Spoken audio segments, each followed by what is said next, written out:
بھیجا، آپ نے کچھ وقت دیا، بظاہر اللہ کی طرف سے وحی کا انتظار، حکم کا انتظار ہوگا۔ کچھ وقت لینے کے بعد آپ نے حضرت علی رضی اللہ تعالی عنہ کے ساتھ نسبت طے کرتے ہوئے صرف ہاں کر دی کہ ٹھیک ہے، میں راضی ہوں اپنی بیٹی کا رشتہ تمہارے ساتھ کرنے کا۔ اس طرح نسبت طے ہو گئی۔ اس کے بعد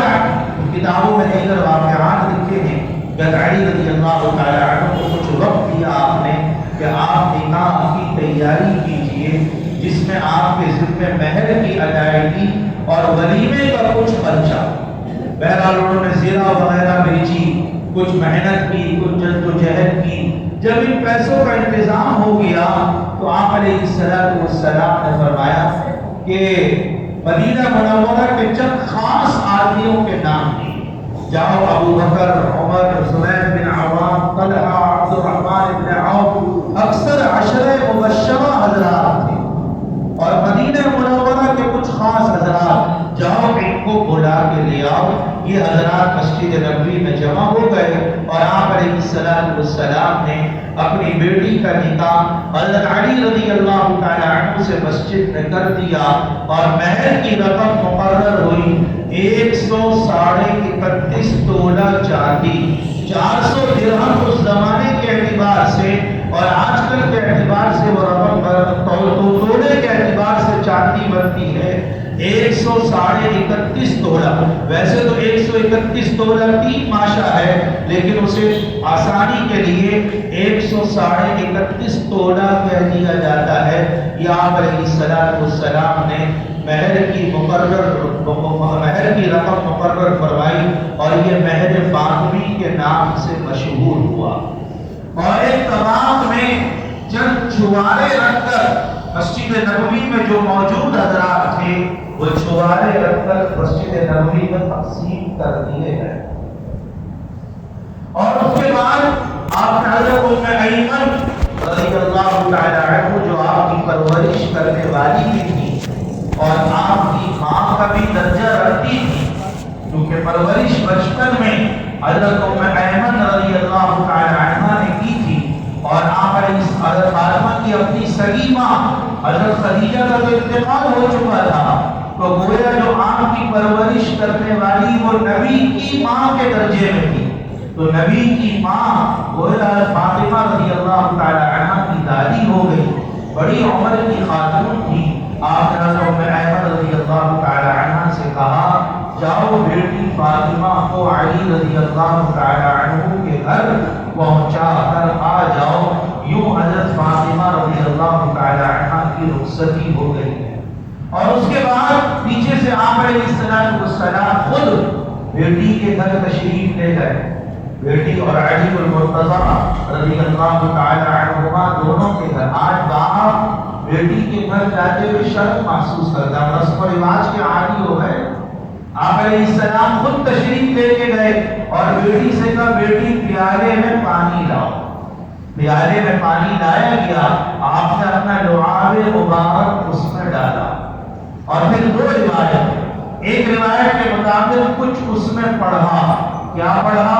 سورہ فلق، سورہ ناس پڑھ کر اس پہ دم کیا، اور دوسری روایت کے مطابق اس پیالے میں کچھ پڑھا نہیں، صرف لعاب مبارک ڈالا، اور اس پانی کے چھینٹے حضرت فاطمہ رضی اللہ تعالی عنہ کی پیشانی پر اور سینے پر چھڑکے یوں کر کے، اور پھر بیٹی سے کہا، بیٹی ذرا کمر موڑو، اپنی پیٹھ میری طرف کرو، تو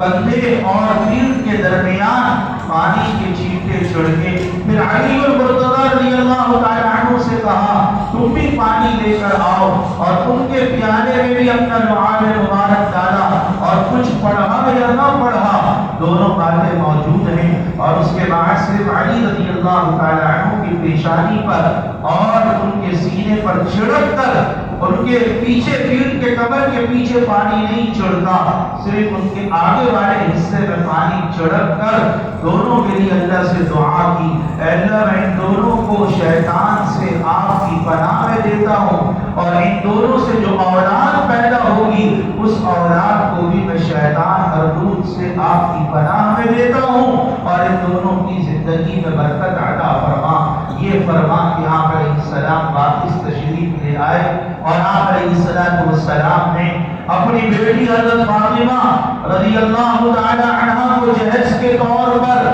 4 گدے دیے، 2 رضائیاں دی، 2 چاندی کے بازو بند دیے، 1 چادرہ دیا، بڑی چادر، 1 چادرہ دیا، 1 مشکیزہ دیا،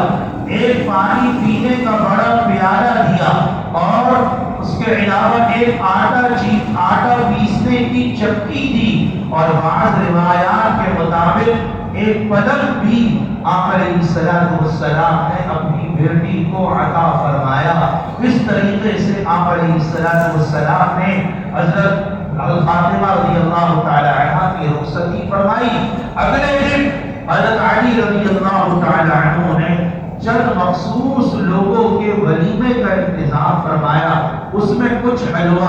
چند جو کی روٹیاں، اور 1 پلیٹ میں چند کھجوریں۔ نہ روٹی تھا، روٹی تو تھی، سالن نہیں تھا، گوشت نہیں تھا، کوئی مرغب غذائیں نہیں تھی، سارے مدینہ والوں کی دعوت نہیں تھی، چند مخصوص لوگوں کو بلا کر انہوں نے ولیمہ فرما دیا۔ یوں سنت کے مطابق شادی ہو گئی۔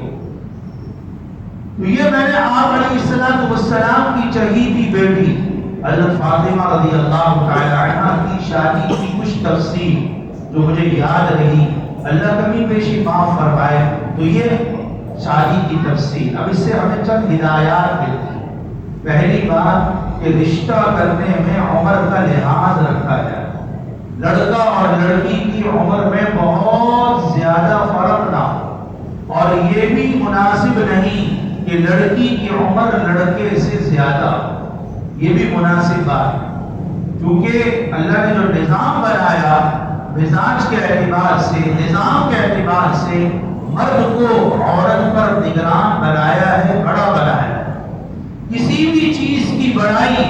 اگر عورت کو حاصل ہوگی تو مرد نظام پھر صحیح نہیں چلا سکے گا۔ کسی بھی چیز، عمر کی بڑائی، مال کی بڑائی، تعلیم کی بڑائی، کسی بھی چیز کی، میں اس کا مطلب ہرگز یہ نہیں کہ میں عورت کے مرتبے کو کم کر رہا ہوں یا عورت کی شان گرا رہا ہوں، نہیں، عورت کی شان بہت بلند، عورت تو ماں کے درجے میں ہے، عورت تو بہن کے درجے میں ہے، عورت تو بیٹی کے درجے میں ہے، عورت تو بیوی کے درجے میں ہے، ہر اعتبار سے عورت عزت کے قابل ہے، ہر اعتبار سے عورت اکرام کے قابل ہے۔ پھر خاص طور سے اللہ نے اس کو ذرا کمزور پیدا کیا اور مرد کو طاقتور پیدا کیا، تو یہ مطلب نہیں کہ ہم اپنی طاقت عورتوں پہ جھاڑیں، غصہ کریں، انہیں ذلیل کریں، ان پر ہاتھ اٹھائیں، یہ انتہائی بغیرتی اور بغیرتی کی علامت ہے۔ کہ آپ علیہ السلام کو پتہ چلا کہ ایک صحابی نے مرد پہ ہاتھ اٹھایا، اتنا غصے میں آپ کو کبھی نہیں دیکھا گیا جتنا غصے میں اس وقت آپ کو دیکھا گیا، اور آپ نے غصے میں منبر پہ بیٹھ کے کہا، اے انشجا، یہ کون سی مردانگی ہے کہ اپنے سے کمزور پر ظلم کرتے؟ قرآن کا حکم ہے عاشروہن بالمعروف، ان کے ساتھ بھلائی کا معاملہ کرو، لیکن بہرحال ایک نظام چلانا ہے، محبت کے ساتھ، حکمت کے ساتھ، مصلحت کے ساتھ، بصیرت کے ساتھ۔